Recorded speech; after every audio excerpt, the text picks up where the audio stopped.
सूखा पड़ने के कारण एक गांव पूरी तरह से बर्बाद हो गया।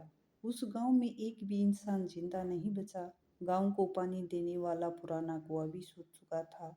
एक रात उस कुएं के अंदर से आवाज आने लगी। कुएं के अंदर एक चुड़ैल अपनी आखिरी सांस ले रही थी और उसने कुछ ही पल पहले बच्चे को जन्म दिया था। वो बच्चा भूख से बहुत तेज तेज बुरी तरह से रो रहा था, पर चुड़ैल उसे दूध नहीं पिला सकती थी क्योंकि भूख के कारण वो मरने वाली थी। उसने अपने बच्चे को ऊपर उठाया और पूरा जोर लगाकर कुएं के बाहर फेंक दिया। वो बच्चा कुएं के बाहर जमीन पर गिरा, पर वो बच गया। चुड़ैल, मैं अब जिंदा नहीं बचूंगी, लेकिन मुझे वचन दे कि तू मेरा बदला जरूर लेगा। भूखा शैतान बनकर सबको खा जाओगी। चुड़ैल की बात खत्म होते ही कुएं के पत्थर हिलने लगे और बच्चे का रोना और भी बढ़ गया। कुएं के सारे पत्थर एक एक कर अंदर चुड़ैल पर गिरने लगे। चुड़ैल की भयानक चीखें निकल रही थी। देखते ही देखते पूरा कुआं पत्थरों से ढक गया। चुड़ैल के मरने के बाद वो बच्चा रोते रोते वहां से गायब हो गया और फिर कभी नहीं दिखा।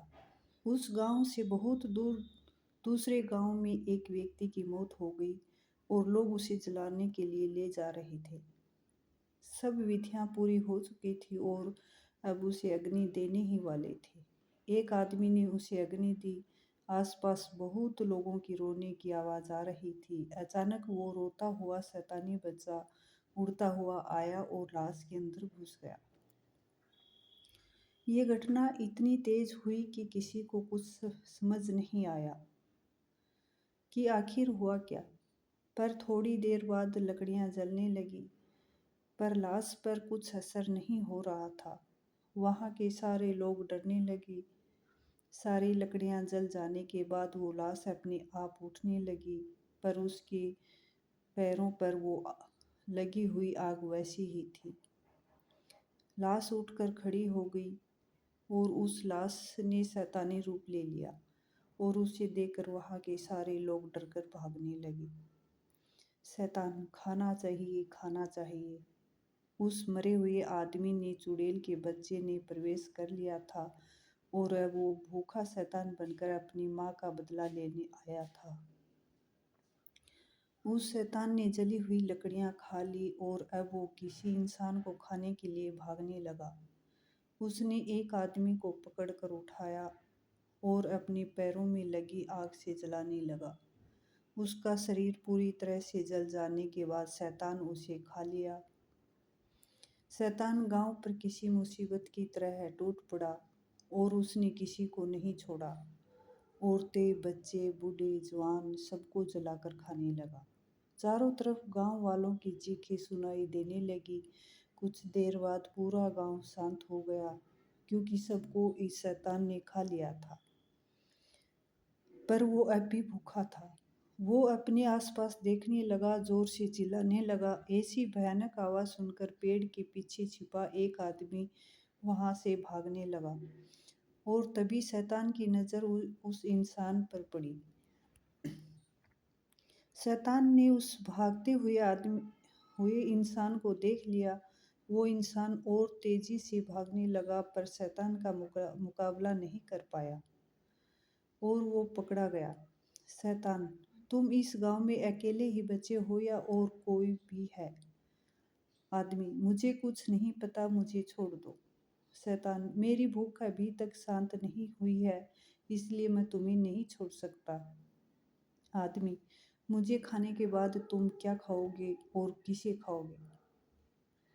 शैतान सोच में पड़ गया। फिर अचानक उसे एक बात याद आई। शैतान, तुम उसकी चिंता मत करो, मेरी भूख सिर्फ इंसानों की मोहताज नहीं, मैं जानवरों को भी खा सकता हूँ।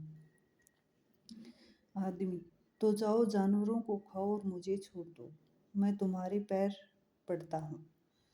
जैसे ही वो आदमी शैतान के पैर पकड़ने के लिए नीचे झुका, पैरों की आग ने उसे जलाना शुरू कर दिया और थोड़ी ही देर वो पूरी तरह से जल गया। शैतान, मूर्ख इंसान, खुद ही मेरी आग से जल गया। शैतान उस इंसान को भी खा गया, पर उसकी भूख अभी तक शांत नहीं हुई थी। शैतान और खाना चाहिए। इंसानों को खाने के बाद वो शैतान अब खेतों की तरफ बढ़ा। उसने सारे खेतों में आग लगा दी, जिसमें बहुत से पेड़ और जानवर जल गए। वो उन सबको खा गई, पर फिर भी उसकी भूख शांत नहीं हो रही थी। ऐसा करते करते वो शैतान सारा गांव खा गया। जमीन पूरी तरह से जल गई थी। इतने में एक गाड़ी आकर उस शैतान के सामने रुकी। उसमें से एक लड़का उतरा और डर की निगाहों से उस शैतान को देखने लगा। लड़का: ताऊ जी, ये आपको क्या हो गया है? मुझे तो आपके मरने की खबर दी गई थी, लेकिन आप तो शैतान। और खाना और खाना। शैतान की आवाज़ सुनकर लड़का बहुत डर गया और पीछे जाने लगा। लड़का: आपकी आवाज़ तो ऐसी नहीं थी और आपके पैर जल रहे हैं। शैतान: मेरे पास आओ। लड़का भागने लगा, पर उस शैतान ने उसे पकड़ लिया और उसे आग से जलाने लगा। लड़के के चिल्लाने की आवाज़ दूर दूर तक गूंज रही थी। शैतान उसे खा गया।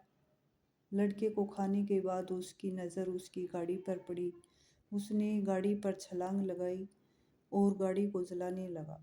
जैसे ही गाड़ी ने आग पकड़ी, थोड़ी ही देर में गाड़ी फट गई। गाड़ी के साथ साथ शैतान के शरीर की भी टुकड़े टुकड़े हो गई और वो बच्चा उस शरीर से बाहर आ गिरा। वो शैतानी बच्चा अभी भी भूख के मारे जोरों से रो रहा था और उसकी आवाज़ उस वीरान जगह पर गूंजने लगी।